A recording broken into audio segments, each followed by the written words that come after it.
pour avoir une autre petite vidéo. Hein? Non, j'ai pas fait le direct sur Facebook. T'as raison. Merci. On me dit dans mon oreillette de la salle que j'ai pas préparé le direct sur Facebook. Alors, on va faire un direct sur Facebook. Ouais, pour ceux qui sont vraiment pressés de tout voir, je vous renvoie sur ma page perso Facebook où toute la grande durée de la journée est posée en vrac. D'accord? Il n'y a pas de, il a pas de coupure, c'est 3 ou 4 heures d'affilée, c'est pas classé par. Bref, sur YouTube, les replays sont classés, séparés par sujet, en tout cas autant que je pu le faire. Mais sur Facebook, ça permet déjà de tout voir en direct, en rush, même en direct décalé, en décalé. Si vous vous réveillez à 11 heures du matin et que vous voulez voir, vous allez regarder hop sur Facebook, et ben vous avez le direct depuis le matin.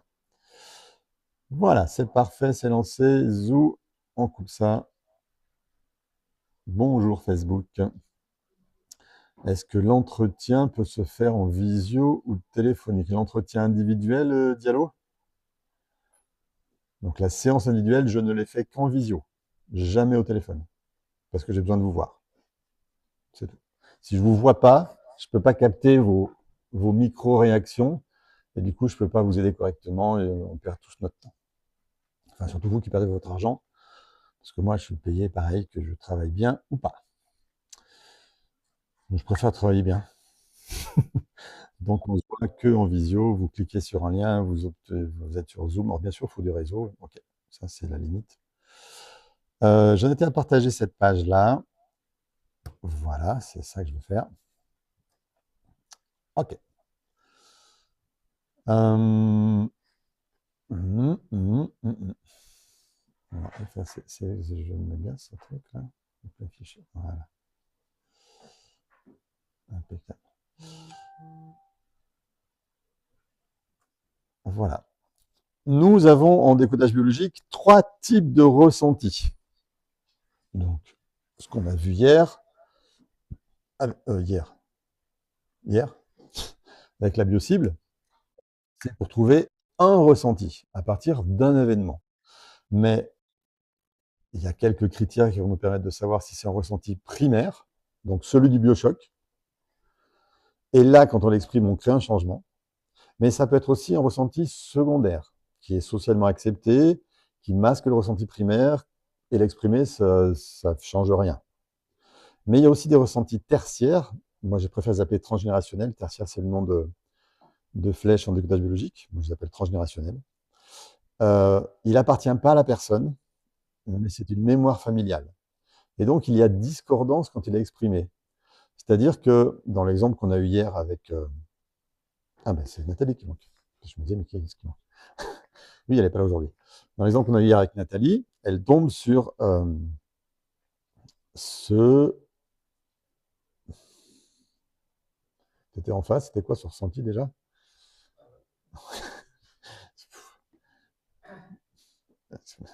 En fait, quand je suis en séance, je suis 100% dedans, mais quand je ne suis plus, je ne suis plus. Ouais, bon, on va dire elle se sent nulle. Voilà. On arrive à je me sens nul à ce moment-là. Mais ça, c'est logique par rapport à l'histoire et l'événement qu'elle vit. D'accord? C'est logique de dire ça. Par contre, si elle se sent emprisonnée, il n'y a pas de sens. Ce genre de ressenti qui est discordant avec l'événement, tiens, peut-être que l'étranger. C'est très très rare quand on tombe dessus, mais il ne faut pas être étonné. D'accord? Donc, le ressenti primaire, il est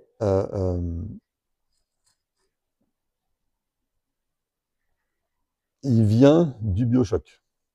D'accord? Et il est souvent, enfin, il doit être au moins dans la liste des ressentis sources que vous avez eu maintenant. Et en plus, il doit se situer dans une période de temps logique. Vous n'avez jamais un ressenti primaire, à part en cas de deuil, d'accident ou d'abus. Vous n'avez donc jamais un ressenti primaire qui est après 10-12 ans. Ça, c'est plus primaire, c'est déjà une répétition d'autre chose. On va donc préférentiellement aller explorer un ressenti et le faire exprimer quand il date d'avant 6 ans. Là, on est sur le primaire et on va avoir un effet majeur.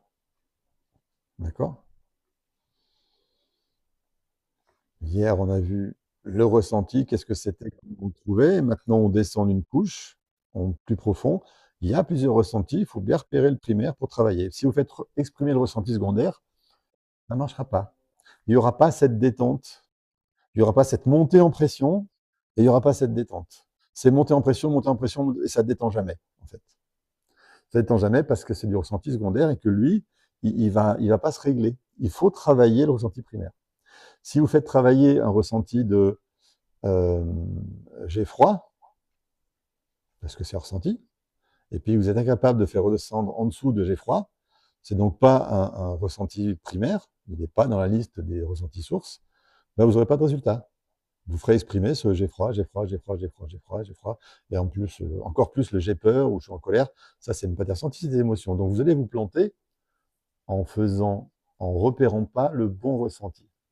Donc c'est pas tout de dire ouais j'ai exprimé mon ressenti, ça n'a rien fait. Ok, tu as exprimé quel ressenti? Ok, et c'est à quel âge que ça t'arrive? Ben j'ai 18 ans et puis j'ai eu peur de mourir. C'est pas ressenti, c'est une peur, c'est une émotion, tu as 18 ans, c'est absolument pas primaire. Évidemment, ça va pas marcher. C'est là clairement logique. Il y a deux paramètres qui sont pas bons. Donc, les gens qui vont pas apprendre à repérer correctement les ressentis vont dire l'expression du ressenti, ça marche pas. Et je vais leur dire tout à fait. Ça ne marche que si c'est un ressenti primaire qui est exprimé et que vous l'avez fait exprimer correctement en accompagnant bien votre consultant comme j'ai fait accompagner les uns les autres hier. D'accord? Donc, attention. Attention parce qu'il y a des thérapeutes qui travaillent déjà qu'avec les émotions. Eux, ils sont à côté de la plaque complet parce qu'on a bien vu que l'émotion, elle vient d'un ressenti. Donc, si on ne travaille pas sur la source, c'est même pas la peine.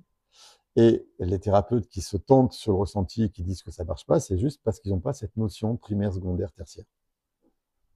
C'est tout. Mais sinon, ça marche. Et donc, il y a tout le texte. Je vous laisserai lire le texte si vous venez en formation. Je ne vous donne pas ça tout de suite maintenant parce que ça ne sert à rien maintenant. Donc, en thérapie, comment on identifie le ressenti? Ben, si en l'exprimant, la personne soulagée, c'est bien un primaire. D'accord?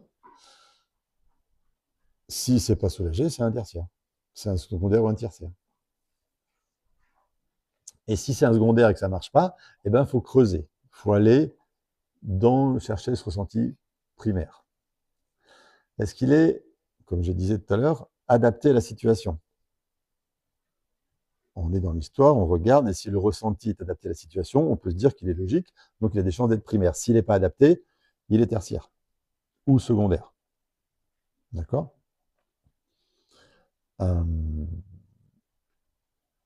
Alors, il y a aussi des personnes qui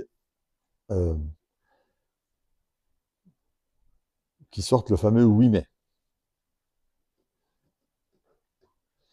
qui vont rester dans l'émotion, surtout pas entendre le ressenti, et vont s'empêcher de descendre. Quand vous les amenez à chaque fois avec le questionnement dans la biocible, non, elles refusent, non, elles pensent, et puis non, elles pensent que, oui, mais en fait, c'est pas ça forcément que je voulais dire au départ. Bref, elles vont chercher à s'échapper. Et là, ben, vous êtes mal, parce que si la personne ne veut pas travailler, vous ne pouvez pas l'aider.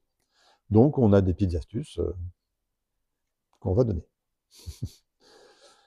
Est-ce que le ressenti émane d'une situation réelle ou imaginaire? Oui, mais quand j'imagine que, c'est une peur, c'est pas un ressenti en fait. Parce que quand j'imagine, je projette dans le futur. J'imagine, c'est pas réel, on ne peut pas travailler sur un ressenti qui n'est pas réel. On ne peut pas travailler sur un ressenti qui vient d'un événement imaginé. Parce qu'on travaille là sur une peur, donc sur une émotion, et ça ne marche pas. C'est facile, hein, c'est très logique.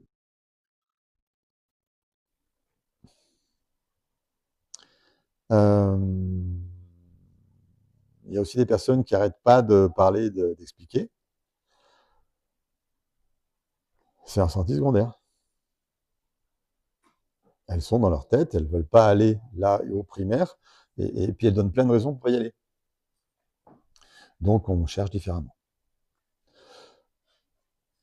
Pour accéder à l'émotion primaire. Okay. Ça, c'est des petites astuces qu'on voit en séance. L'événement et le sens donné.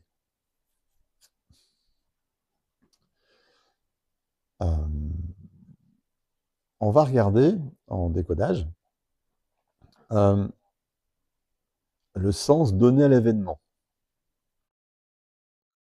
D'accord? Là, je prends l'exemple de mon père s'occupe surtout de mon frère. Sous-entendu, pas moi. Ça crée un sens. Le sens de l'événement, c'est je suis pas intéressant. Moi, quand mon père s'occupe surtout de mon frère, ça veut dire, le sens que j'y trouve, c'est je suis pas intéressant. Je trouve le sens. Mais c'est moi qui détermine ce sens. Mon voisin avec son père et son frère de la même façon trouvera un autre sens parce que c'est sa carte du monde à lui qui va faire son sens. Ce sens, il amène un senti de je me sens nul. Puis un comportement adaptatif, des actes et des symptômes. Pour être remarqué parce que je me sens nul, parce que je suis pas intéressant, ben je fais du cinéma, du théâtre, une leucémie. Parce qu'il faut que je sois important. D'accord? Donc le ressenti renvoie un sens donné à l'événement. Et c'est ça qu'on va chercher, le sens. Parce que chaque personne va trouver son sens à un événement. Le même événement va créer plein de sens différents chez plein de personnes différentes parce que toutes les personnes, elles ont une histoire différente. Elles ont donc un terreau dans lequel va pousser tel ou tel ressenti associé à ça. Par exemple, un chien écrasé, mon chien se fait écraser, ça peut être ça y est, je suis libre, j'ai plus à sortir tous les soirs parce que vraiment ça me gonflait et je fais semblant de faire le deuil à un moment, mais voilà, c'est cool, ça me va bien. Ou les voitures sont dangereuses. Ok, mon inconscient trouve un sens à cet événement-là. Ou alors, bah, je suis seul et triste parce que c'était mon seul compagnon et puis finalement je suis tout seul maintenant et c'est l'enfer. Ou alors culpabilité. D'accord? Chacun va mettre un sens sur un événement et va faire ressortir une émotion. Parce que le ressenti, on ne l'exprimera pas. D'accord? Donc, un événement donne un sens, toujours. Et ce sens-là donne toujours une émotion. Bon, bah, quand c'est positif, je me sens bien, tout va bien. Quand c'est neutre, on ne mémorise pas parce que c'est pas important. Quand c'est négatif, là, c'est important. Parce que il faut que je m'en débarrasse. Et là, on va trouver les solutions inconscientes et involontaires qui vont restituer cette énergie vers l'extérieur. L'événement va donner le symptôme. D'accord? Je ne suis pas passé, est-ce que j'ai ce dessin-là là? Non, il n'est pas là. Ok. J'ai un schéma pour ça, que je vais vous ressortir. Il doit être plus loin dans le truc, ou il est dans le PowerPoint associé, je sais pas. Non, c'est pas ça que je cherche.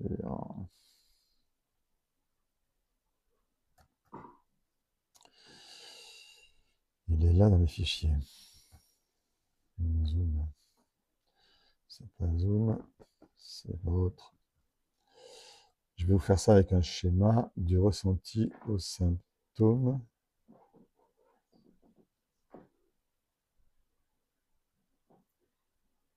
Conscient, inconscient. Le 6.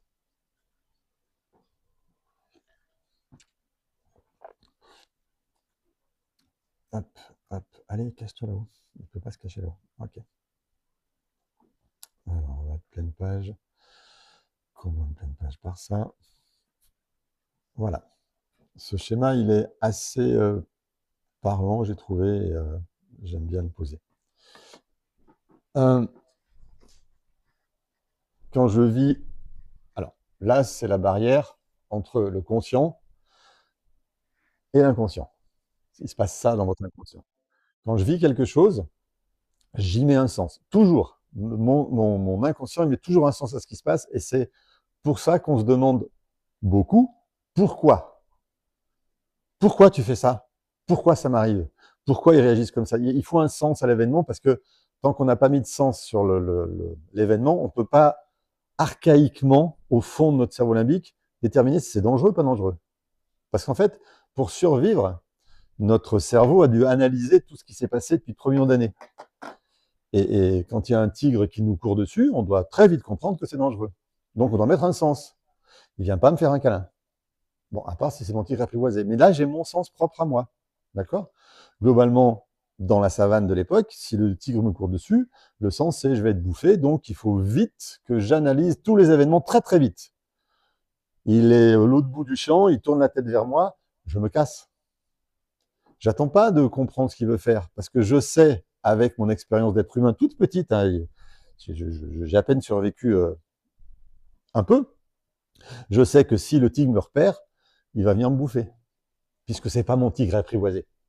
Donc, si je mets le sens très très vite sur l'événement, je peux me sauver plus vite, je peux survivre mieux. Et donc, notre inconscient, c'est en ça que je disais, je ne sais plus quel jour, il va extrêmement vite. Il réagit au milliardième de seconde. Je ne sais plus combien d'analyses il fait par seconde. C'est vraiment très, très, très, très rapide parce que notre inconscient nous a aidés à survivre et pour survivre mieux, il a appris à réfléchir de plus en plus vite. Donc, il a fait des grandes cases. La case des tigres, tous les animaux sauvages dangereux, puis la case du feu, et puis la case de ci, la case... Toutes les cases, il a cherché à catégoriser les choses pour avoir une analyse très rapide. Et donc, pour survivre, notre cerveau a appris à donner un sens très rapidement aux choses pour survivre. Mais on a gardé ça, même s'il n'y a plus de tigres qui nous courent après.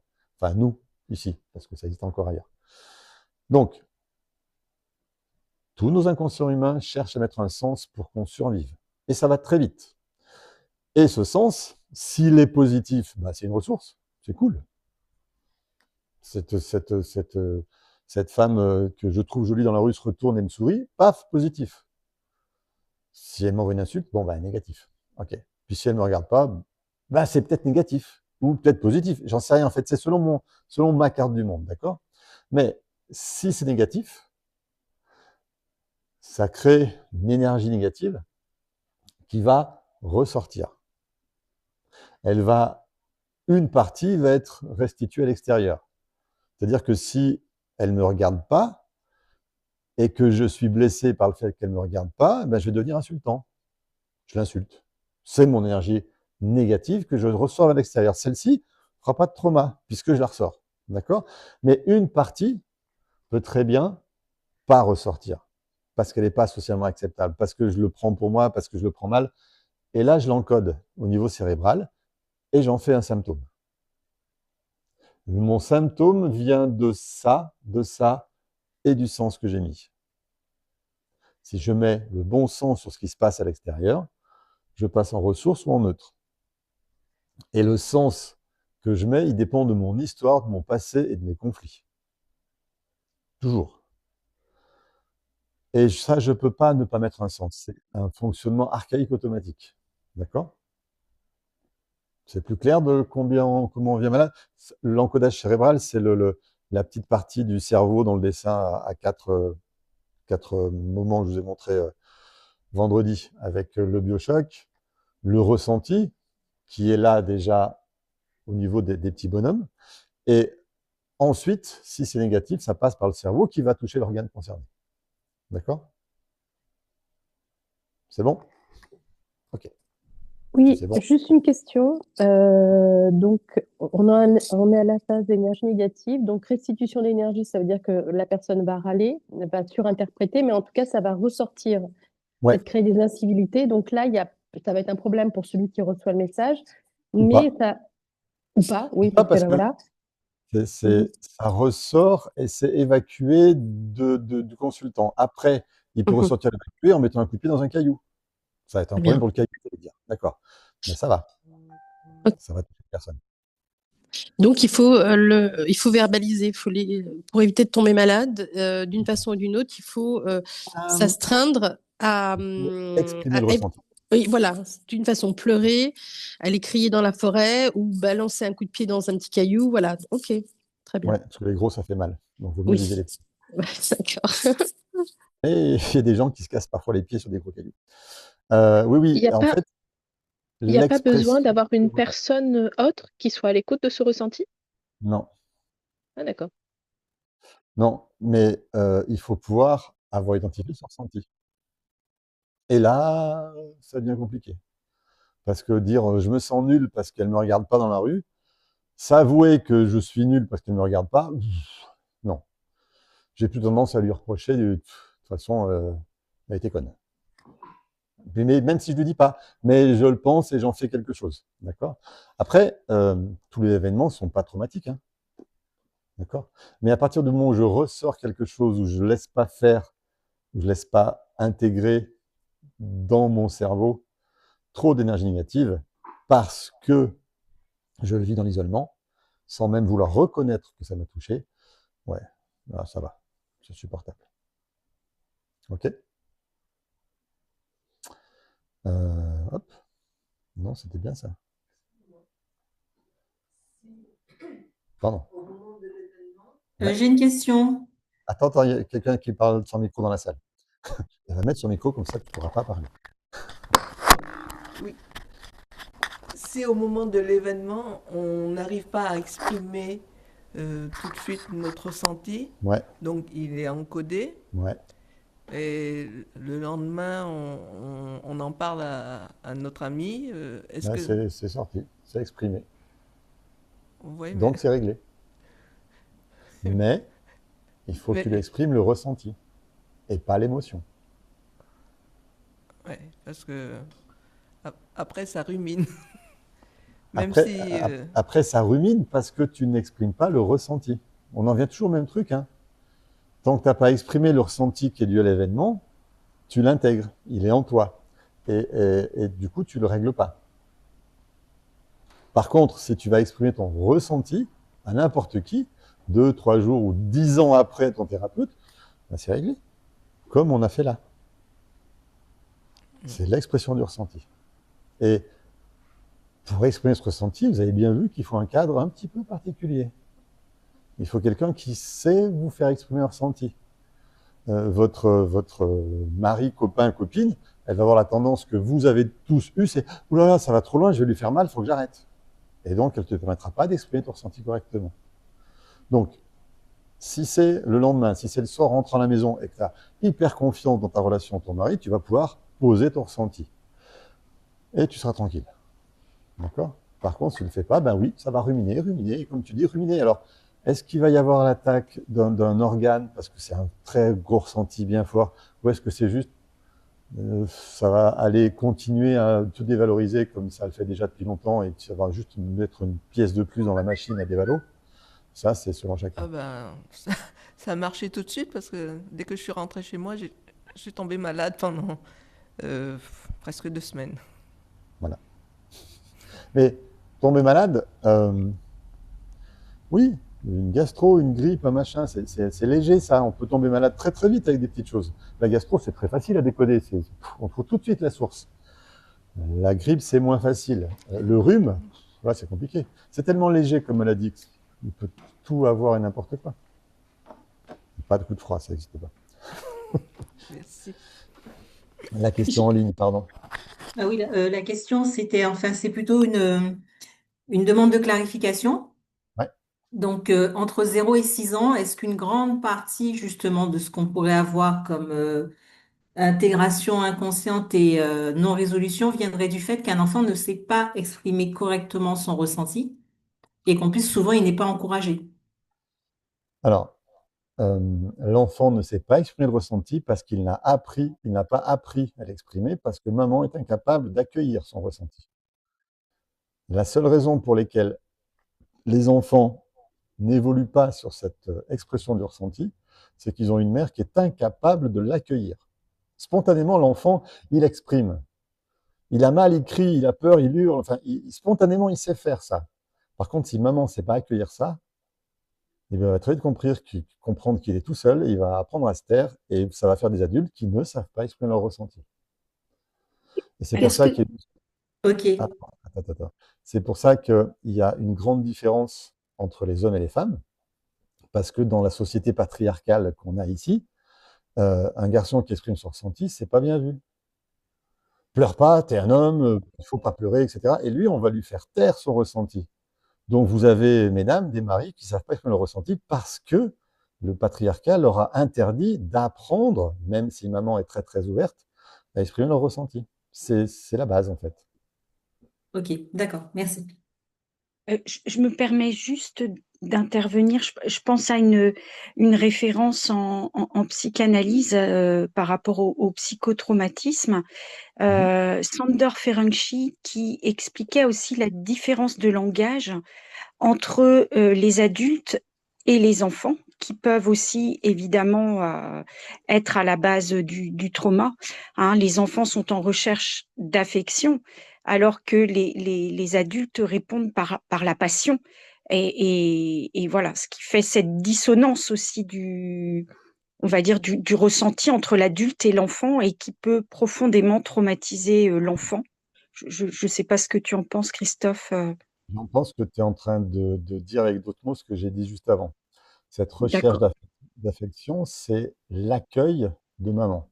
Il faut que maman soit capable d'accueillir mes ressentis et d'aimer l'enfant malgré ses ressentis. Et c'est exactement ce qu'on dit en TEFT, sauf qu'on ne met pas cette recherche d'affection, il cherche à être entendu et écouter l'enfant. Il exprime un truc parce qu'il est en danger, parce qu'il n'est pas bien. Il n'a pas les mots, le vocabulaire pour le faire, d'autant plus quand il ne parle pas, enfin quand il ne sait pas parler, pardon. Et Oui. c'est là que maman doit être hyper attentive, hyper présente et hyper ouverte à tout ce que son enfant exprime, parce qu'elle va déjà là lui apprendre à ressentir. Mm, mm. D'accord, oui, je partage complètement. Voilà. Super. Je vous ai envoyé ce matin un petit bonus. Il y a quatre, ouais. Il y a 4 PDF. Le rôle du père pour une fille, le rôle du père pour un garçon, le rôle de la mère pour une fille, le rôle de la mère pour un garçon. C'est tous les rôles idéaux, pas parfaits, mais idéaux, qu'un parent doit avoir pour ses enfants. Et vous allez comprendre quelques petites choses.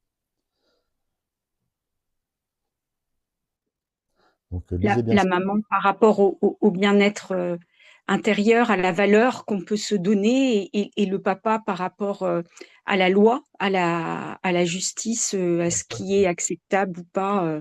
Pas du Non. tout. Bah, D'accord. voilà, c'est en D'accord. ça que vous allez voir des choses à contre-pied de tout ce qui est raconté dans tous les autres courants psychologiques. On n'est pas du tout là-dedans.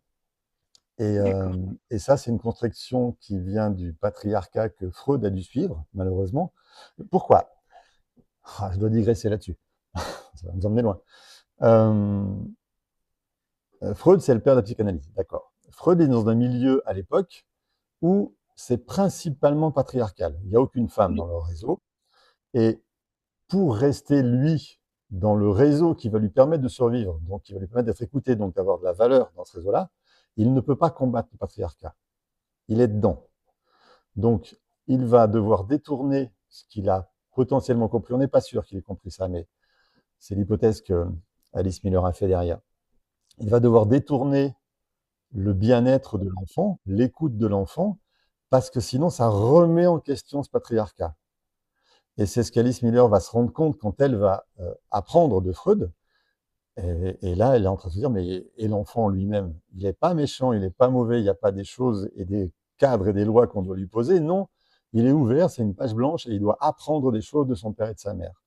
Et c'est très intéressant de bien, bien potasser tout ce que Alice Miller a pu écrire sur tous les domaines parce que ça va ouvrir des cadres qui n'existent pas dans ce qu'on entend tous les jours. Oui. Okay. Ah ouais. Donc, la psychanalyse contemporaine qui a plus de sens, en effet, que les bases fondamentales, en tout cas, qui ont fait évoluer les bases fondamentales de Freud. Ouais. Une précision d'ailleurs, il y a tous les écrits de Bruno Clavier sur le fait que Freud, le concept d'Oedipe, il l'a construit justement parce qu'il n'arrivait pas à remettre en cause le patriarcat. Mais il avait fait les premiers écrits en reconnaissant la souffrance des enfants. Et comme lui-même a été maltraité par son père, donc c'est un concept qu'il Parfait, a Elodie. fait pour rester loyal à son père. Parfait. Oui, oui, oui, oui. Ok, on revient. Christophe, s'il te plaît, l'email où il y a le rôle de chacun, si on Je vais vérifier si je ne l'ai pas dans le spam. Si je ne l'ai pas reçu, je peux t'envoyer un email pour me dire est-ce que tu peux m'envoyer cet email ou pas? Oui, c'est ce que je vous ai dit D'ac- tout à l'heure. Si vous ne D'accord, recevez pas ça, vous m'envoyez un mail. d'accord. J'ai déjà dit ça tout à l'heure. Allez, on avance, parce que ça va déjà être l'heure de faire autre chose. Et j'aurais toujours pas fait la moitié ou le quart de ce que je voudrais faire avec vous, parce que c'est riche. Partage. On a vu une image. On va pas vite. Est-ce que c'est bien ça? C'est bien ça, c'est bien ça. C'est pas ça. Non, ça, je suis passé sur autre chose. C'est pas la bonne. Ensuite, je dois sortir de là. Allez, voilà. Merci pour dire ça et revenir là-dessus. Voilà, maintenant il faut des lunettes. PDF. Ok. Non, mais c'est pas possible. Ah oui, mais j'ai changé de truc.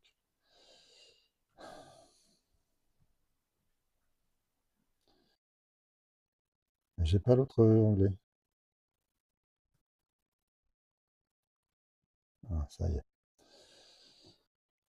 Donc, ça, c'est ligne de temps, c'est la charnière. C'est les 3 actes de survie. Ça, c'est pas super important. Ça, on peut sauter. Alors, c'est pas important pour la présentation de ce week-end. Par contre, pour ceux qui rentrent dans l'information, c'est très important de tout lire et on fera une petite révision au module 2. Pour que je sois intégré. Là, ce schéma-là, il est assez important.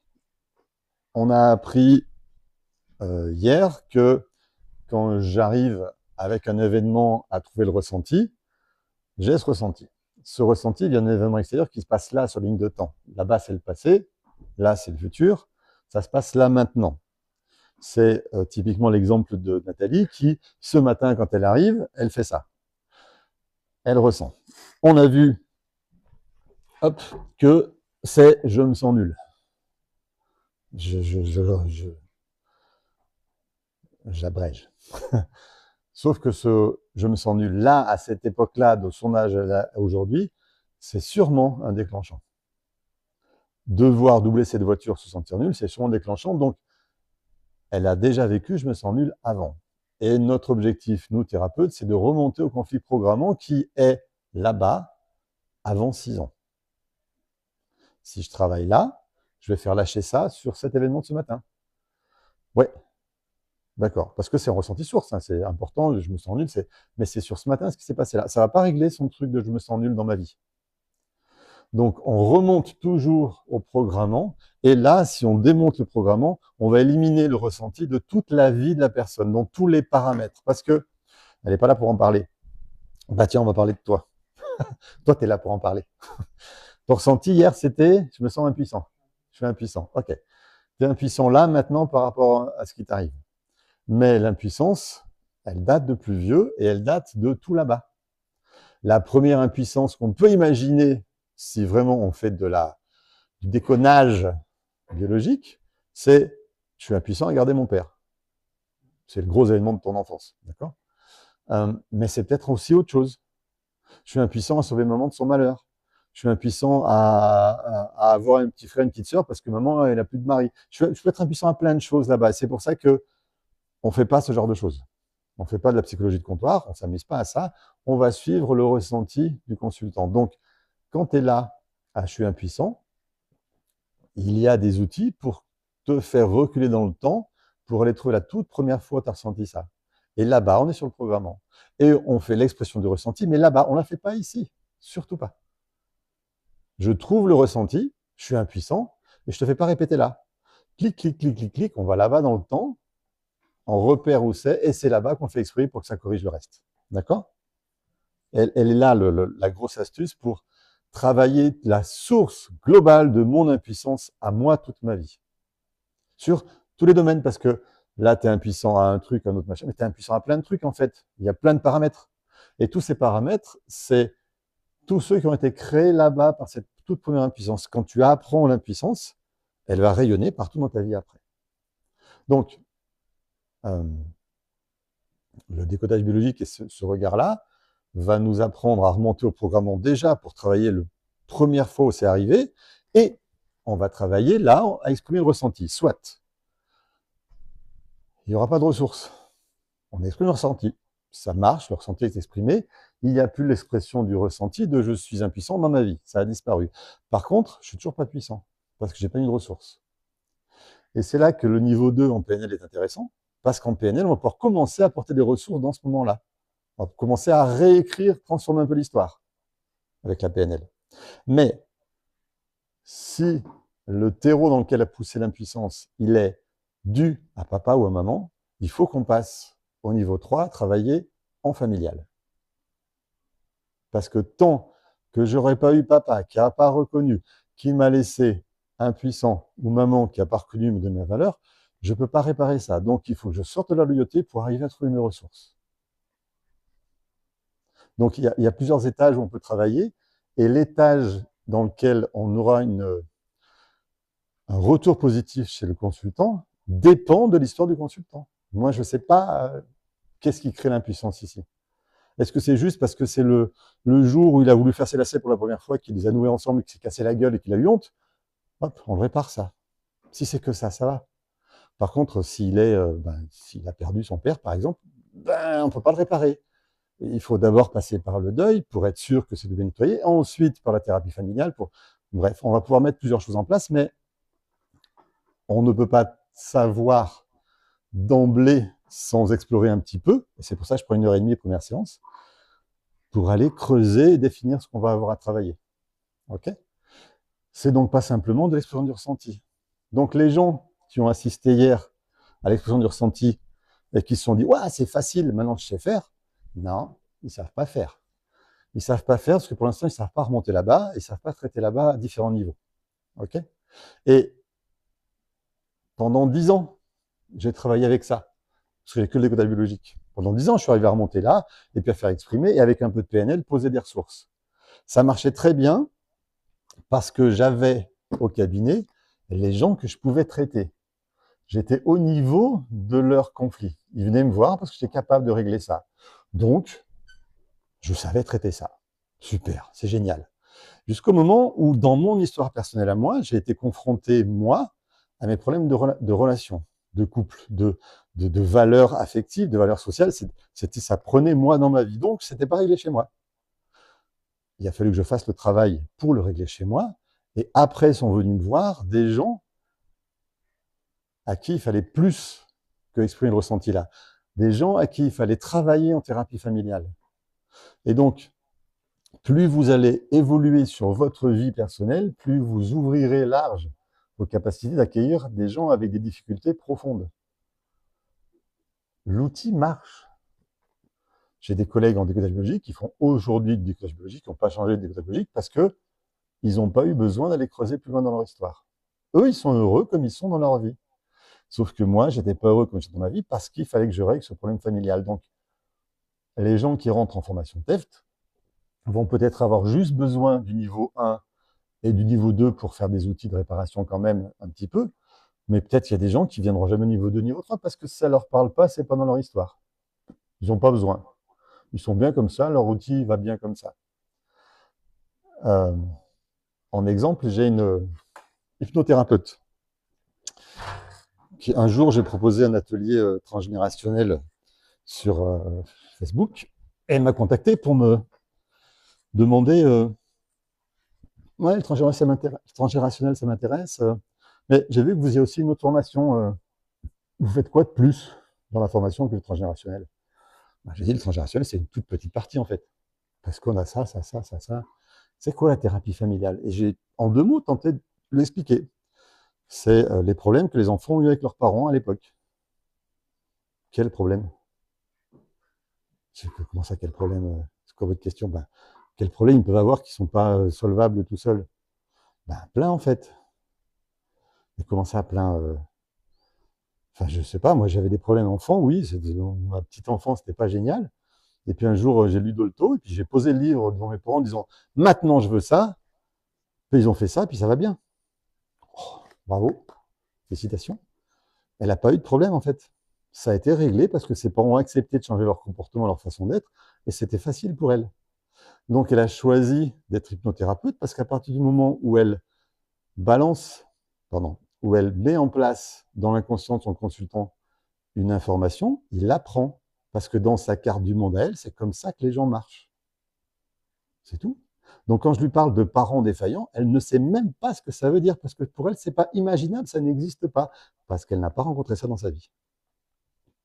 Donc, vous qui m'écoutez, là, les 40-50 que vous êtes, vous m'écoutez certainement parce qu'il y a quelque chose qui vous parle dans ce que je dis, sinon vous serez déjà en train de raccrocher depuis longtemps.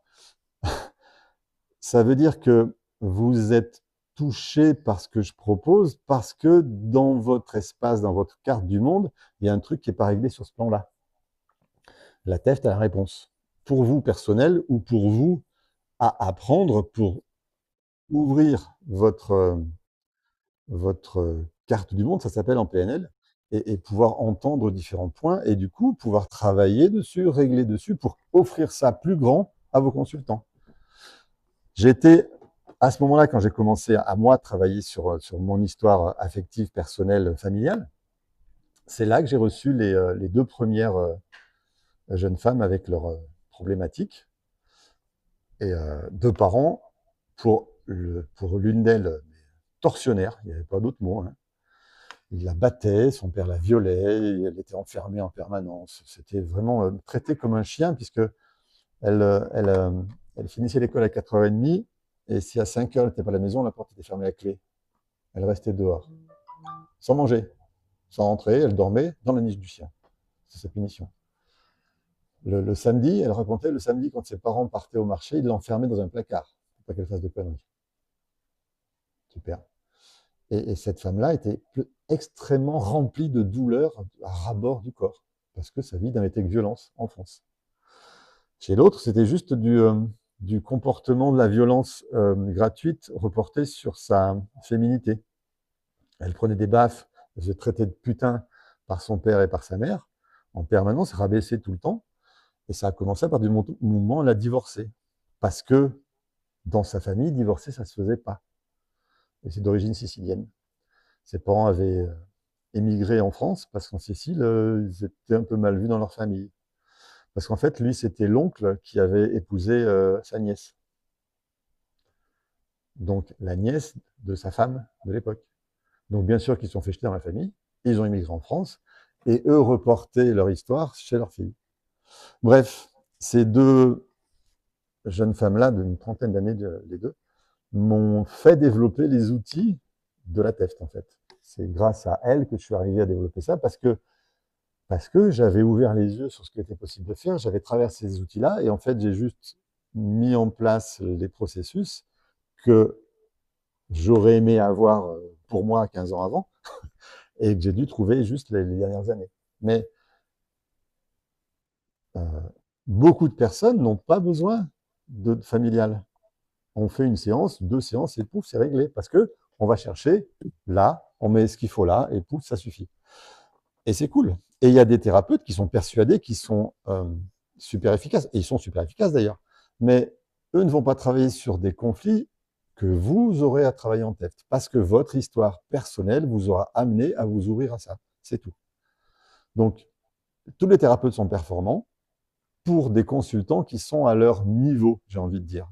Ou en tout cas alignés avec leurs compétences.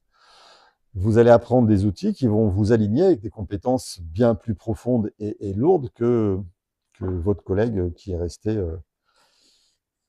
à son niveau à lui, où il vit très bien sa vie. Donc on est tous différents, on est tous adaptés à nos consultants, et personne ne va venir vous voir si vous n'êtes pas adapté à son outil ou à sa blessure. C'est pour ça que même entre tous les thérapeutes là que je forme depuis 2017, il n'y a pas de concurrence. Chaque public va trouver le thérapeute qui lui correspond, parce que ça correspond à sa propre histoire. Il a fait ce chemin sur cette histoire-là, et ben le consultant ira le voir lui, ou l'autre, ou moi, selon qui correspond le mieux. Et c'est top. Et c'est pour ça que je forme des gens aussi. C'est pour donner plus de possibilités aux gens qui ont besoin de la TEFT de trouver quelqu'un qui sait la faire, adapter à leur histoire. Et vous serez peut-être la prochaine personne qui saura faire ça, et c'est cool. Christophe, je témoigne sur ce que tu viens de dire. J'avais une copine qui est thérapeute. Elle, elle, elle m'a proposé de m'aider. Ouais. Mais quand j'arrive à lui dire que, en fait, je ressens des trucs envers ma mère, mais je ne peux pas. C'est trop difficile pour moi. Et elle m'a dit, mais c'est rien. Tu lui dis ce que tu viens de dire là, l'exemple, que la thérapeute qui est venue te voir, elle a dit à ses parents, c'est quoi le comportement qu'elle veut et si c'est réglé. Elle m'a dit, bah, c'est facile. Tu leur dis, voilà, tac, tac, tac, je veux ça, et ça s'arrête là. Wow. Mais tu te rends pas compte que ce que tu me demandes, c'est comme monter une montagne sans outils. Du coup, je n'arrivais plus à la garder comme une copine. Ça m'a... En fait, c'est comme si elle me frustre. À chaque fois, je lui parle de ma problématique. Elle me dit, bah, c'est facile. Tu leur dis ça, ça, ça. Parce que dans son monde, ça suffit, en fait. Oui. Et c'est normal, son monde, c'est ça. Et on ne peut pas lui reprocher ça. Son monde, c'est ça. Elle m'a Là, dit, moi, j'ai pris ma mère entre moi et elle, et je lui dis, c'est 4 vérités. Et voilà, ça c'est réglé. Voilà. C'est le deuxième exemple. Oui. Merci. Moi, j'ai une question par rapport au conflit de programmant, puisque c'est très jeune, Ouais. et donc il n'y a pas beaucoup d'expressions verbales. Comment on peut savoir qu'on est dessus, quoi? On peut savoir si on est dessus si la réponse du corps est positive. En fait, tant que vous n'avez pas fait l'expérience de ça, vous ne comprenez même pas ce que je vous raconte. Et moi, j'ai pas beaucoup de mots posés dessus. Ça se vit, ça se sent, et le thérapeute formé à ça sera capable de reconnaître si c'est bien le programmant ou pas.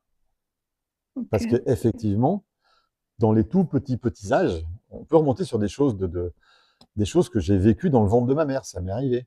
Ben, c'est une sensation, c'est des images qui veulent dire que ce moment-là, il se passe dans le ventre de ma mère. Mais ça, mon thérapeute de l'époque, il sait le comprendre et il sait m'accompagner là-dedans. C'est tout. Il m'a fait remonter à la source, et la source, il se trouve qu'elle est dans le ventre de ma mère. C'est ce jour-là que j'ai compris que dans le ventre de ma mère, c'est froid, c'est gris, c'est serré, c'est étroit, parce que ma mère est en train de perdre la sienne. Et il n'y a aucun accueil pour moi dans son ventre à ce moment-là. Elle est focusée sur ma mère va mourir. Moi, je n'existe pas. Mais je l'ai ressenti en remontant dans ce temps-là. Et je suis remonté dans ce moment-là à partir d'un événement du jour. On a fait ce travail-là de régression. Régression sur le ressenti. Il ne m'a pas placé dans son ventre. J'ai ressenti que c'est gris, c'est froid, c'est serré. Mais c'est bizarre autour. Ce n'est pas une pièce. Et il m'a posé 3 questions, il a confirmé chez lui de son côté que c'était le ventre de ma mère, sans m'en parler à moi, tu vois, mais lui, il avait l'info et donc il a pu poser les ressources qu'il avait besoin à cet endroit-là. D'accord. Ok. C'est comme ça. C'est pas bizarre, parce que c'est logique finalement, mais c'est comme ça. Donc, on n'a pas besoin de savoir, on n'a pas besoin de connaître, on a besoin de ressentir et on est tous capables de ressentir. Donc, c'est valable pour tout le monde. Oui, juste une question, Christophe. Alors, dans ce cas-là, ton cas personnel, où tu te retrouves dans quelque chose de froid, de gris, et que c'est le ventre maternel, le thérapeute, il le ressent, il le voit. Il le voit quoi? Que tu es allé à la source. Il le voit à la façon dont tu me fais exprimer mon ressenti, la façon dont mon ressenti disparaît, la façon dont dans mon corps ça réagit positivement. Et lui, donc, il pose une ressource. La ressource, Non. là, c'est du Bah, froid, c'est du gris. Qu'est-ce qu'il va, il va y apporter Non, je rentre pas là-dedans, Rosalie. Ok, mais voilà. Ça... Attends, je finis ma phrase, s'il te plaît. Je Pardon? rentre pas là-dedans. Je finis ma phrase, s'il te plaît, pour t'expliquer pourquoi je rentre pas là-dedans. Je ne vais pas rentrer dans ces détails parce que ce sont des détails particuliers à une séance dans un moment chez une personne. C'est pas une généralité, donc je ne donne surtout pas ce genre de détails. Vous apprendrez, vous, à poser ce qu'il faut comme ressource quand il faut, avec qui il faut, parce que chaque ressource, chaque cas, chaque personne est différente. D'accord? Dans la formation, vous apprendrez les principes, tous les outils possibles, et vous devrez les adapter à chaque personne que vous rencontrez. C'est là que vous allez être bon. Si vous faites des généraliser le même outil avec tout le monde, vous faites n'importe quoi. parce que chaque personne est différente. OK? Ok, merci. Bonjour, je peux poser une question? Oui. Oui, en fait, j'ai essayé de faire une association des informations qu'on avait eues. Donc, je ne sais pas si elle est juste. C'est du coup, j'avais tendance à penser que dans le cas d'un biochoc, le biochoc était lié à un conflit déclenchant et que du coup, il fallait chercher le conflit programmant. Ouais, C'est ça? c'est ce que j'ai dit tout à l'heure, ouais. C'est le petit D'accord. dessin qui est là derrière moi sur l'écran. Oui, j'ai compris. Mais du coup, je voulais associer la notion de biochoc et de conflit programmant déclenchant. Ok, du coup, j'ai compris. Merci. Le biochoc, c'est celui qui va déclencher le conflit programmant. Après, on va répéter, parce qu'il va y avoir d'autres événements extérieurs qui vont générer des conflits. C'est des événements qui génèrent des conflits toujours, hein. C'est que des événements qui génèrent des conflits. Et on appelle ça conflit déclenchant parce que ça va déclencher une réaction. L'événement qui crée le conflit programmant, il va programmer notre biologie à réagir un jour ou l'autre avec un événement déclenchant. Mais donc le biochoc, il est au niveau du conflit programmant, il n'est pas au niveau du conflit déclenchant. Non, ce sont que des chocs déclenchants. Mais donc le biochoc, au moment du biochoc, on ne somatise pas obligatoirement, on ne crée pas de maladie obligatoirement. Voilà, c'est la suite du cours. C'est ce qu'on va voir. D'accord, ok, Dans le biochoc, d'accord, on ne somatise rien. On se met dans l'état où, au prochain déclenchant, on va somatiser. Au biochoc, il ne se passe d'accord, rien. Ça change notre état interne, oui, mais ça ne crée pas de réaction biologique. C'est la caractéristique du biochoc. Enfin, une des d'accord, caractéristiques. OK? ok, d'accord. Et moi, en vécu, ces conflits déclenchants et programmants, j'appelle ça des ricochets. Ouais, bah, tu vois, le dessin ressemble à un ricochet, hein. Oui, oui, non, mais ça me fait rire parce que justement, ça correspond à mon vécu, quoi. Voilà, ok, ok, C'est ça. j'ai compris, merci. Avec plaisir. Christophe, Oui. pardon, hein, c'est parce que Mais non, mais je vous êtes voulais pas la nombreux. poser. Je voulais pas la poser la question parce que j'ai assisté au début, j'ai pas encore vu tous les replays. J'avais peur que tu aies déjà répondu, mais je sens que je boue intérieurement et j'ai besoin de la poser là parce que du coup, je suis frustrée là. Vas-y, Tu pose-la bien. disais quand on n'a pas reçu d'amour en tant que je pose la question en tant que professionnel, mais finalement vachement personnellement aussi. Quand on n'a pas reçu d'amour, on ne peut pas en donner. Mais finalement, est-ce que la théorie de la résilience, d'expérimenter, d'éprouver des relations saines qui réparent un petit peu et qui peuvent nous amener quand même à sublimer quelque chose justement et Alors, à donner quelque chose qu'on n'a pas reçu. Et je me permets de la poser parce que je boue intérieurement et j'arrive plus à... Il faut que tu me... il existe effectivement des gens qui sont ce qu'on appelle des tuteurs de résilience. D'accord? Ces tuteurs de résilience sont des gens que tu vas croiser dans ta vie qui vont te permettre de réparer ton histoire. C'est des tuteurs, Partiellement. partiellement. C'est des tuteurs, comme je disais tout à l'heure, enfin hier, avec cet exemple de la petite plante toute chétive qu'on va rempoter ailleurs, c'est le tuteur qui va l'aider à mieux pousser. D'accord? Sans rempotage.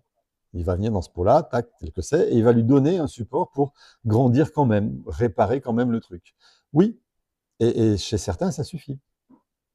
Chez certains, ces tuteurs, ça suffit. Mais tout le monde n'a pas eu son tuteur de résilience. Et nous, on va travailler avec les gens qui n'ont pas eu de tuteur de résilience, qui donc souffrent encore de leur conflit de défaillance parentale. Les gens avec les tuteurs de résilience, je les vois pas. Enfin, ils n'ont pas besoin de la TEFT, en fait. Et tant mieux pour eux.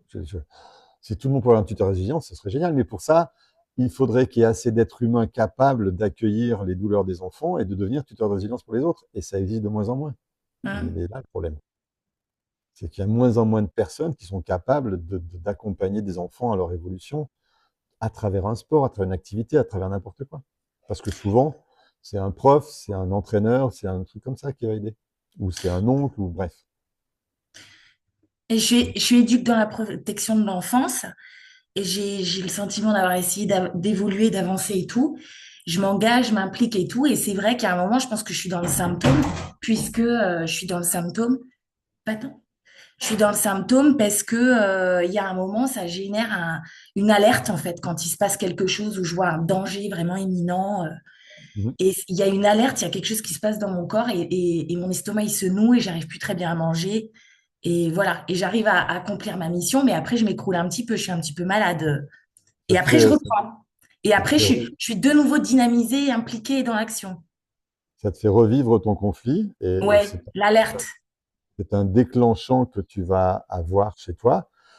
Heureusement, tes outils professionnels qui te permettent de passer au-dessus, de revenir dans ta raison, de contrôler ça de ton côté pour t'occuper des autres, mais toi, ça te touche. Hmm. On L'idée est dans le de, symptôme là. Et ça peut euh, générer une maladie, je pense. on est dans le déclenchant, oui, ça vient toucher quelque chose chez toi qui n'est pas réglé. Mais c'est pas forcément un symptôme. Enfin, si, c'est un symptôme réactionnel, mais pas très important. Par contre, oui, c'est usant. Parce que tu vis Hmm. ça toute ta vie, bah, voilà, c'est très dur à supporter. C'est Hmm. énormément pour ça que les soignants ont du mal. Parce que tant qu'ils ne règlent pas leurs problèmes, être soignant pour des gens qui vont pas bien, ça les ramène à leurs propres blessures. Et leurs propres blessures, c'est forcément des blessures de souffrance, puisqu'ils ont choisi par leur métier de les retravailler en permanence. Ce que je trouve assez désespérant parce que finalement, moi, je vois qu'il y a des collègues que tu vois, tu as raison, ils savent pas accueillir, ils savent pas comprendre parce que c'est pas dans leur schéma et tout. Mais je trouve ça assez désespérant. Ça veut dire que tu ne peux que vouloir aider l'autre que si toi-même tu as vécu quelque chose. Ça veut dire que c'est une infirmité de l'être humain, quoi. C'est-à-dire que l'être humain, il peut pas se mettre au service de l'autre si ça vient pas toucher sa propre histoire, ce que je trouve terrible quelque part. Alors, ce qui est terrible, c'est quand les gens qui sont touchés par leur histoire ne travaillent pas et deviennent incapables de bien accompagner les autres. Il y a ce que tu racontes, il y a tes collègues qui n'ont pas d'accueil rien du tout, ils n'ont rien travaillé, ils n'ont rien réglé, donc ils n'ont pas acquis les vraies ressources pour régler les problèmes que eux-mêmes ont vécu. Donc, même dans leur posture professionnelle, ils sont incapables de le faire correctement. Et c'est le pire des accompagnants, ça. Mm. Et c'est pour ça que j'ai créé la formation dans ce sens-là, de façon à ce que vous allez travailler sur vous, vous allez évoluer, vous serez meilleur pour accueillir les autres derrière. Et je vais veiller, moi, à ce que chaque conflit que vous portez, qui va vous empêcher de faire un exercice parce que ça tombe sur votre histoire, et ah non, mais ça c'est mon histoire d'abandon, je ne peux pas travailler.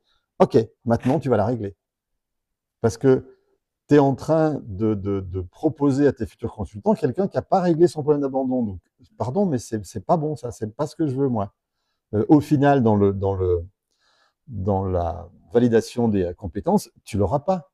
Ça ne sera pas validé tant que c'est pas réglé. C'est pas la peine. Tu peux pas te dire thérapeute TEF si tu n'as pas réglé tout ce que tu peux régler pour vraiment aider les autres dans ta bonne posture. C'est pour ça que je vous dis depuis le début, je construis des thérapeutes solides. C'est pas des thérapeutes de Wish ou Temu, ça dépend quel Parce que c'est ça, Ouais. tous les autres, toutes Pardon, les je autres. voudrais juste te remercier, Leslie, hein. Merci beaucoup d'avoir dit ça parce que je pense que ça va nous aider tous. Désolée. Bon, allez, je ferme mon micro.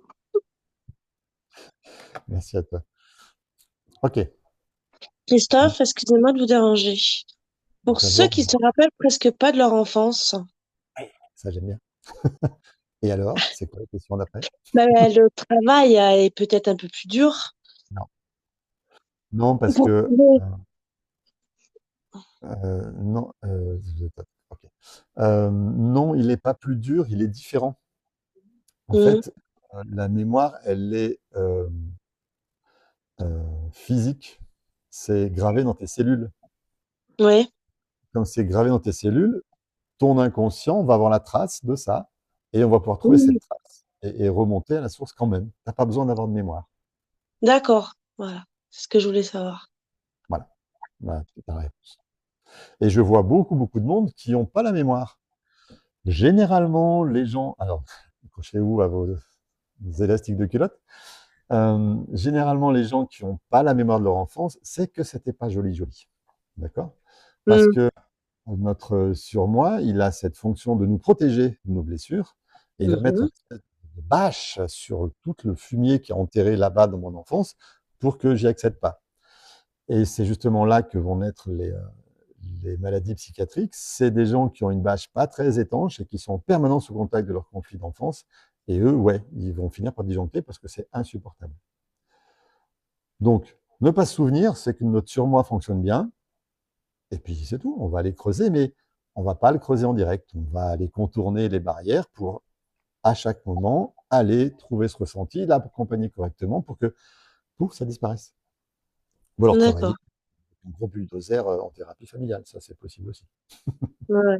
Non, juste savoir si on vous le travaillez ou pas, parce que il y en a beaucoup hein, quand même aussi qui se rappellent pas de leur enfance et c'est compliqué pour eux.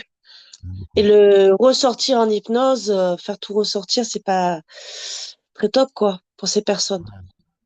Avec moi, c'était pas possible, puisqu'en hypnose, je m'endors. Alors, Nous aussi. l'hypnothérapeute travaillait avec moi. Il disait, ouais, on a fait une super séance. Je dis, j'en sais rien, je m'en souviens pas. Et du coup, Voilà, c'était mais c'est pareil. mon conscient cherchait des réponses pour mettre un sens, toujours ça. Et ce sens, je l'avais pas, puisque j'avais pas participé pendant la séance. J'étais absent. J'ai arrêté de prendre des séances d'hypnose et j'ai pas cherché à développer plus mes compétences là-dedans, alors que j'ai fait tout un apprentissage dessus. Bref, allez, on y retourne. Merci. Il y aura d'autres questions après, j'en suis sûr, mais on les garde pour après. Le conflit déclenchant. C'est vraiment cette notion-là hein, que je développe. N'importe quel élément évoquant le contexte du conflit programmant pour déclencher la maladie. Je vais déclencher la maladie avec une odeur, un élément chimique, une émotion, un endroit, un lieu, une date. C'est pas forcément un drame, mais qu'un fort ressenti. Là, hier, Nathalie, elle déclenche son ressenti parce qu'elle est obligée de faire un truc. Il faut qu'elle passe, elle est obligée. Donc, le ressenti qu'elle a eu à ce moment-là a juste ramené à une histoire d'avant. On n'a pas creusé cette histoire, c'était pas l'objectif de l'expérience d'hier, hein, d'accord? On n'a pas remonté son programme hier, on a travaillé sur son déclenchant. Parce que pour ce niveau d'apprentissage-là du premier module, c'est largement suffisant déjà. D'accord? Mais je vous ai dit, on va travailler par strates. On apprend quelque chose, la prochaine fois qu'on l'explore, on l'explore un peu plus profondément avec d'autres outils plus profonds. Et la prochaine fois encore, et encore, et encore. Aujourd'hui, il y a des gens au niveau 3, là, le dernier module, ils vont comprendre enfin pourquoi on a appris tout ça. Même si je leur ai dit plusieurs fois qu'on assemblait les pièces d'un puzzle, on a la vision totale que, à la fin, et à la fin, en fait, on a déjà appris tous les outils nécessaires pour travailler dès le dernier module. Parce que vous aurez tout appris, vous aurez juste la vision totale de tiens, c'est à ça que ça servait. Mais je ne peux pas vous apprendre tout de suite à faire du plongée parce que ça n'a pas de sens. Vous n'avez pas les outils précédents. C'est tout. C'est juste pour ça. Si je pouvais le faire, je sais que je contenterais plein de gens. Et ce serait génial, mais ce n'est pas possible. Je ne peux pas faire du transgé sans tout ça avant. En tout cas, du transgé, comme on fait en TEFT. Le conflit programmant, c'est donc la première expérience dans le domaine. C'est juste un programme. C'est un conflit qui se présente pour la première fois dans ma vie. Par exemple, la première fois que l'enfant apprend à écrire. Donc, l'apprentissage de l'écriture, dans ce cas-là, va beaucoup dépendre de l'attitude de l'enseignant. S'il se fait engueuler quand il écrit parce qu'il écrit mal, c'est sûr que ça va faire un conflit sur l'écriture. Donc, avec ce conflit programmant, d'un seul coup, le monde bascule, la chose devient possible. Cet enfant n'aurait jamais cru, jamais envisagé qu'il pouvait mal écrire et se faire engueuler parce qu'il fait quelque chose de mal. Ça n'existait pas dans son monde jusque-là, mais là, ça devient possible. Donc la personne est en contact avec une nouvelle expérience, un nouveau ressenti possible. Donc ce conflit va fragiliser la personne, la sensibiliser à un type de ressenti, quel que soit le thème de la situation. Ce n'est pas un conflit qui déclenche quelque chose. Il ne se passe rien. On programme. On met l'individu à 4 niveaux, psychique, cérébral, corporel, énergétique, en capacité de déclencher quelque chose derrière. D'accord?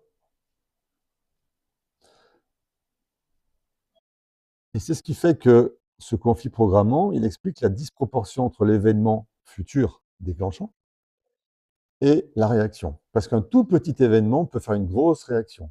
Là, quand je vois Nathalie, si je ne suis pas habitué, si je ne suis pas thérapeute, et quand je la vois se mettre dans cet état-là parce qu'elle a doublé une voiture, c'est disproportionné, ça. C'est juste un déclenchant, du coup. C'est un déclenchant qui l'a ramené à quelque chose de bien, bien plus gros. Et du coup, si on travaille avec elle en thérapie TEFT, en cabinet, quand on est fini de se former, on va creuser, on va aller chercher le programmant et on va nettoyer tout ça. C'est pas ce qu'on fait là dans la formation. Et c'est pour ça que je vous dis, dans la formation, vous allez apprendre des outils qui vont petit à petit vous remettre sur vos conflits et vous faire petit à petit comprendre, tiens, ben, il y a ça qui a travaillé. Et il faudra le travailler pour pouvoir l'utiliser correctement et en sortir. La formation n'est pas un travail thérapeutique, en tout cas dans la partie formation, parce que vous allez voir ce soir, il y a 2 parties dans la formation. Il y a une partie formation théorique, pratique des outils, et il y a une formation thérapie du thérapeute. C'est compris dedans, et vous allez faire de la thérapie du thérapeute, de vous, thérapeute. On reviendra sur tout ça ce soir. Il se produit plus de conflits programmants pendant l'enfance et l'adolescence que la maturité. Pourquoi? Parce que c'est là où on rencontre la première fois les choses. Quand j'ai 25 ans, j'ai un petit peu vu plein de choses déjà. Et puis quand j'en ai 60, encore plus. Donc des conflits programmants à 60 ans, ça n'existe pas. Si, le deuil, je regarde en bas à droite du panneau parce que c'est là qu'il y avait mon Z%. Hein. Le deuil, ouais, c'est la première fois que je vais vivre à 60 ans. Le viol, ben, ça va pas forcément arriver quand je suis petit, mais peut-être à 15, 20 ans. Donc là, oui, c'est programmant un viol. D'accord? L'accident physique, c'est pareil, c'est un programmant, c'est la première fois que je vais vivre quelque chose dans ces périodes de vie.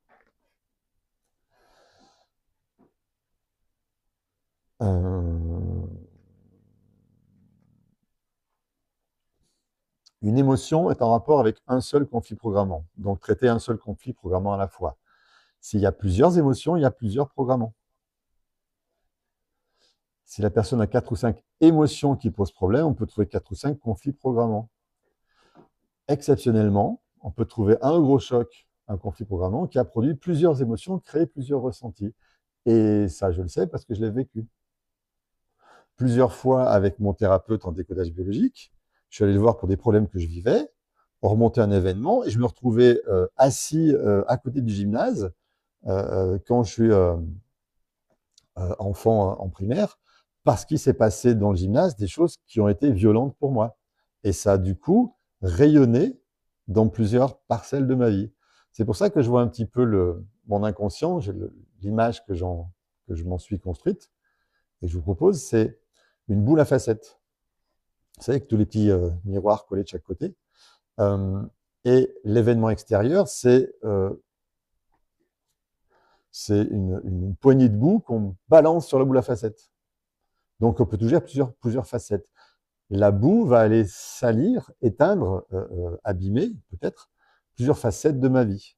Un seul événement va abîmer plusieurs facettes. Ces facettes, c'est des situations, des comportements qui me sont difficiles à vivre. Moi, je suis à l'intérieur de la boule à facettes.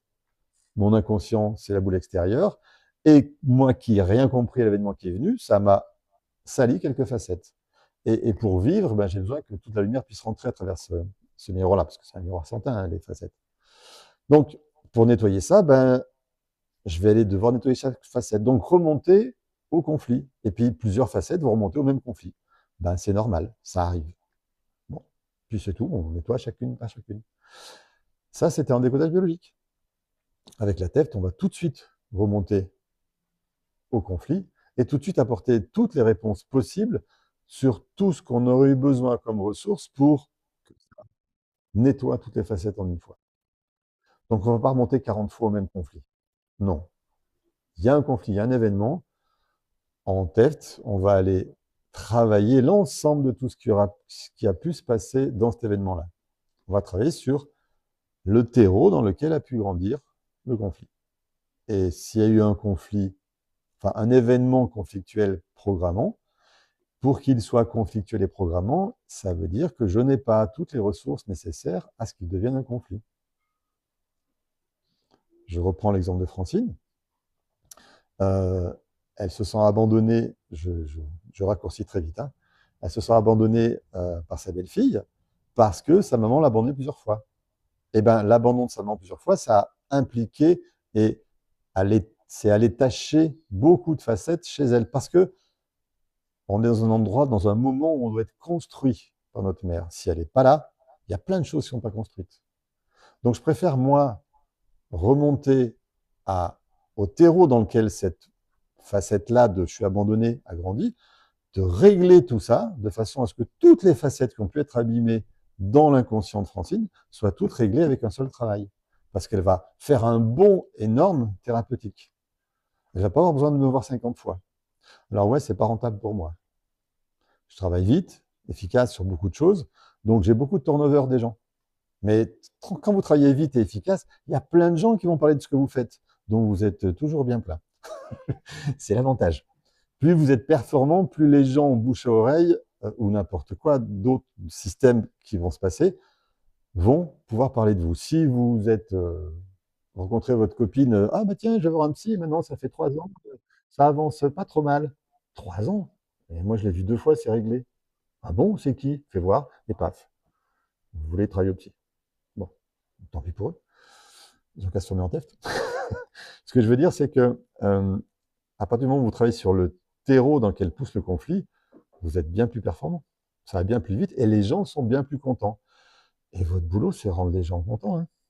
C'est pas autre chose. C'est pas les faire revenir tous les 15 jours pendant 25 ans. Parce que ça, c'est du vol. En tout cas, c'est pas comme ça que je veux travailler. On saute les fenêtres d'empreinte. Comment retrouver le biochoc? Donc ça, c'est le petit résumé de tout ça. Le biochoc, c'est le conflit qui s'est partagé. Oui, c'est partagé. C'est le conflit qui crée une première expérience dans le domaine. Il met en place un programme. Donc la chose, l'événement, qui est douloureux, devient possible. Il déclenche un ressenti nouveau, il peut mettre en place une croyance. Et c'est là que viennent les croyances, les conflits programmants. On le retrouve dans l'enfance et l'adolescence parce que c'est la première fois. Donc, quand je vis ce biochoc qui est mon conflit programmant, je me mets en position inconsciente de fragilité. Parce que jusque-là, j'ai une maman, elle m'aime, elle m'abandonne. Waouh, waouh, waouh, waouh, waouh. N'importe qui peut m'abandonner n'importe quand. Donc la prochaine fois où quelqu'un répond pas à mon SMS, je me sens abandonné. Mais c'est juste un SMS de quelqu'un qui est pas vital pour moi. Mais n'empêche que je ressens ça parce que j'ai cette fragilité qui a été programmée ici. D'accord? Donc si je règle ça, je suis plus du tout fragile et je me fous que les gens me répondent ou pas. J'attends pas qu'ils me répondent. D'accord? Et j'ai entendu dans le discours de Francinière, j'attends pas qu'elle me réponde. N'empêche que quand elle répond pas, ça blesse. Donc si, inconsciemment, elle attend qu'elle réponde. Parce que, t'as les dates et les prénoms du coup, ou tu les as pas? Ah mince, ça aurait pu confirmer l'hypothèse, c'est dommage. Ouais, envoie-lui un SMS, n'importe quoi. Je suis curieux de savoir si mon hypothèse est juste là. Pour qu'on puisse se reboucler sur hier. En thérapie, c'est fondamental de traiter le conflit programmant et non le déclenchant, sinon on perd du temps.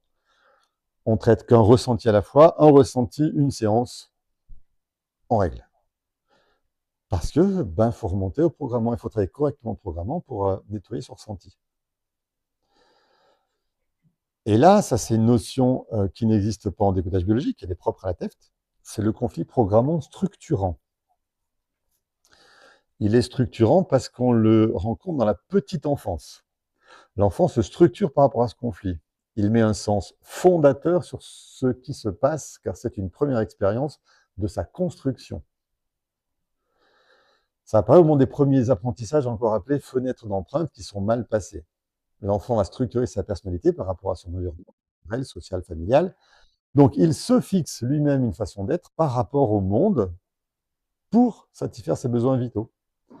C'est toujours dans la petite enfance. Et par exemple, il naît dans sa maison avec papa et maman. Il est structuré sur ce couple. Chez l'Esquimau, sa norme, c'est le froid. Il va se structurer par rapport au froid. On va construire nos structures avec ce dans quoi on grandit. Donc, c'est très personnel.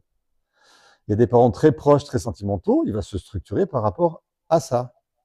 Mais si ses parents ont un message négatif, du genre « je t'aime si tu te tais », ou « je t'aime si tu prends pas de place », ou « je t'aime si tu es sage », c'est une structure. Et c'est normal. Et avant qu'il ouvre les yeux sur ce que ses parents n'ont pas fait, ça prend des fois jusqu'à tard. D'accord? C'est sa structure parce que ce conflit va le programmer et le structurer sans qu'il s'en rende compte. Il va apprendre et appréhender le monde avec ça, c'est normal. Et il n'y a pas de problème à ça. Et c'est pour ça que les gens ont parfois beaucoup de mal à remonter à leurs parents défaillants, parce que c'est normal de ne pas faire de câlin quand je me blesse et que je tombe. Il met un pansement, ça suffit, je repars. Non. S'il n'y a pas l'accueil de la douleur, j'apprends pas à être accueilli dans ma douleur. Et si j'apprends pas à être accueilli dans ma douleur, je vais jamais exprimer ma douleur. Donc, j'exprime rien, je suis fermé, je suis froid. Parce que ça sert à rien. J'ai appris que c'était pas comme ça que ça marchait. Quand j'ai mal, on met un pansement. Mais on va pas me dire, mon pauvre, tu t'es fait mal, regarde, ça saigne, on va faire les choses, ne t'inquiète pas, ça va. On met un pansement, et si on me dit pas ta gueule, on met déjà un pansement, c'est pas mal. Donc on s'occupe de moi. Parce qu'il y a des enfants, ça va passer. C'est des métiers qui rentrent. Et alors là c'est total. Là, c'est total, parce que si ce message-là, il passe chez l'enfant qui se blesse, si on lui dit ça va passer, c'est le métier qui rentre, comment vous pensez qu'il peut réagir, aimer, s'ouvrir, avoir des relations avec les autres? Il est jeté même dans sa douleur physique. C'est pas possible. Et pourtant, il y a des parents qui sont comme ça. Et peu importe les raisons pour lesquelles ils sont comme ça. C'est leur enfant qui est la victime.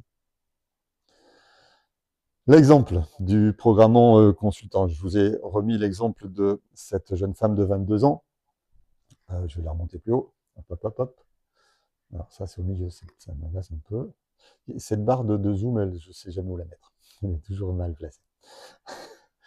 Donc, c'est l'exemple d'une jeune femme qui a 22 ans. Elle a un kyste à l'ovaire gauche depuis 2 ans. Mais ce kyste, elle a 22 ans, elle commence à dire oui, mais si je veux des enfants, peut-être que je le règle. Parce qu'elle a 22 ans, c'est OK. Quand est-ce qu'il est apparu, ce couple, ce kyste? Je sais pas, peut-être vers 20 ans, parce qu'avant, j'ai pas fait d'examen. À 20 ans, il y en avait un où il y avait une petite trace d'un truc qui ne sont pas inquiétés. Puis là, maintenant, ça grossit. Donc, OK.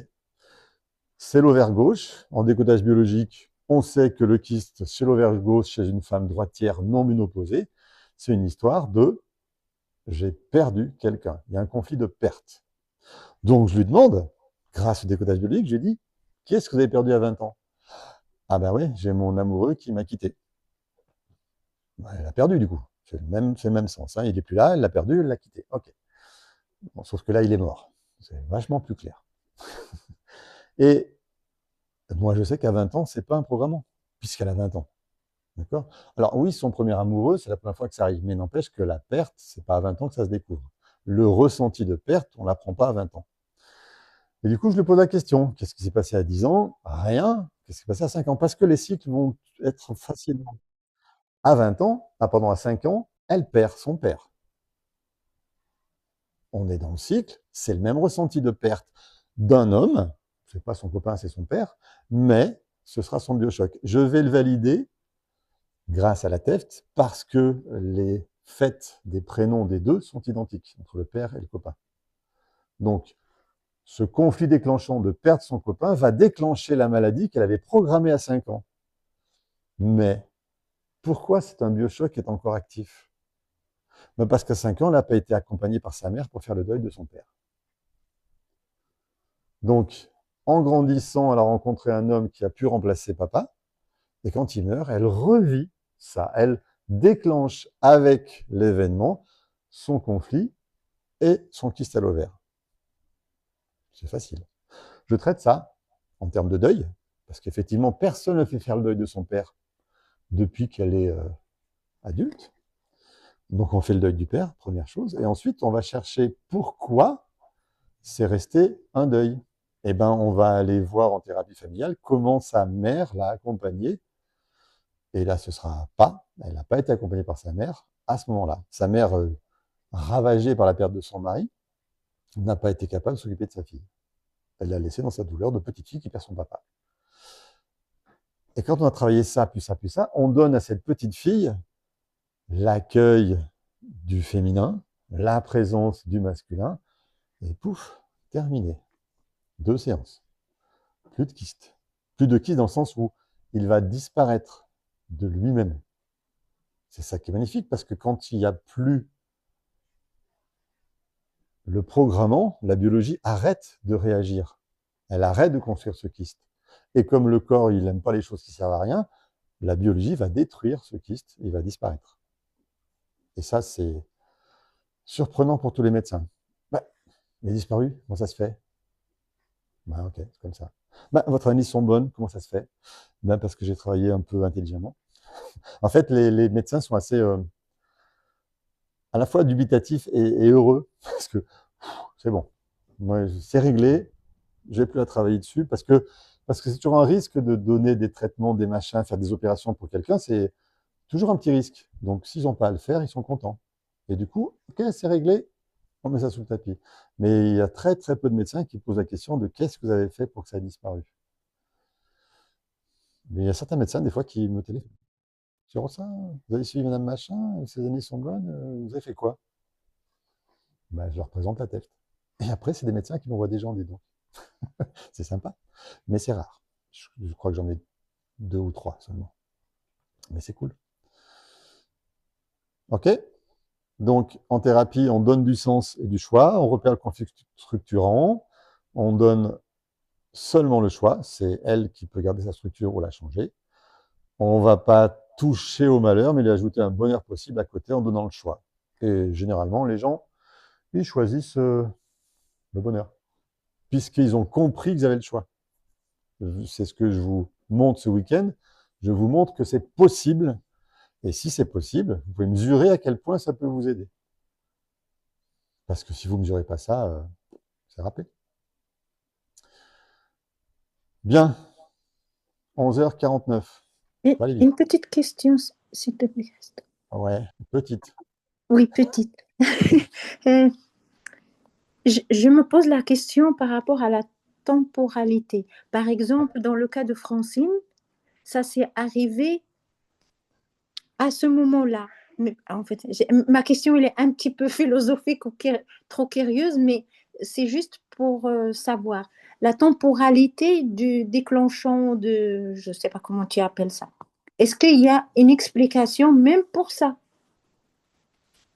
J'ai pas compris la question. La question, par exemple, dans le cas de Francine, oui. Le truc là, la blessure de l'abandon, je vais l'appeler parce que je ne comprends pas très bien les termes de déclenchant, programmant, tout ça. Elle a été abandonnée par sa mère petite. Oui, mais ma question elle est un petit peu bizarre. Pourquoi ça s'est arrivé ce Noël-là, mais pas Noël de 2023 ou 2021? En fait, je parle du temps. Le temps, est-ce qu'il a une explication? C'est encore une question que tu as depuis vendredi. Pourquoi ça se passe maintenant? Oui, voilà, c'est ça. C'est tout. Toi, tu es dans une grande recherche de sens. D'accord? Il faut comprendre pourquoi. Non, en thérapie, on ne cherche pas à comprendre pourquoi. On cherche à régler ce qui se passe derrière. Et une fois qu'on a réglé, on peut se poser la question, tiens, en fait, pourquoi ça s'est passé là? Mais mettre un sens, c'est juste pour éviter de souffrir. Là, j'ai compris, j'ai dépassé ça. Ça, c'est une question à part, une question de curiosité. Est-ce qu'il y a une explication à pourquoi ça s'est passé cette année-là et pas l'année d'avant? C'est juste une question.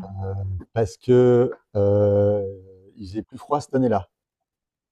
Ou parce qu'elle avait mis des chaussettes rouges. J'en sais rien pourquoi. Je ne peux pas savoir pourquoi ça s'est passé. Je ne veux pas savoir ce qui se passe dans la tête de sa mère pour que ça se passe à ce moment-là. On ne peut pas répondre à cette question. Il va falloir que tu te fasses à l'idée qu'on n'a pas toutes les réponses au pourquoi. Ah, c'était juste une question parce que, par exemple, l'autre fois, par exemple, des fois, tu nous dis, une maman, elle va venir te poser une question, pourquoi mon fils il a ce problème-là? Tu vas lui dire, ah bah parce que tel grand-père n'a pas réglé son affaire. Bah, j'avais pensé que tu as une réponse. C'est des hypothèses. Je fais une première séance d'1h30 où je fais des hypothèses et je vais faire valider les hypothèses par la personne. Si les hypothèses ne lui parlent pas, ce n'est pas les bonnes hypothèses. Mais un événement qui réactive quand même, qui fait écho. Oui, mais oui, mais c'est pas le même sujet que la question. D'accord. Non, mais c'est pas grave. C'est pas grave. J'avais pensé que tu as une explication. Si c'est trop poussé et c'est pas, il n'y a pas d'explication, c'est bon, j'abandonne On peut mettre un sens. J'ai mis un sens sur pourquoi j'ai mon accident à la date où j'ai l'accident. Voilà, c'est ça. Oui, c'est Mais ça je ma mets le question. sens après. Je mets le sens après. C'est arrivé, j'ai un accident, j'ai des séquelles. C'est pas en courant dans le sens que ça va aller mieux. C'est pas ça qui va m'aider à réparer mes séquelles.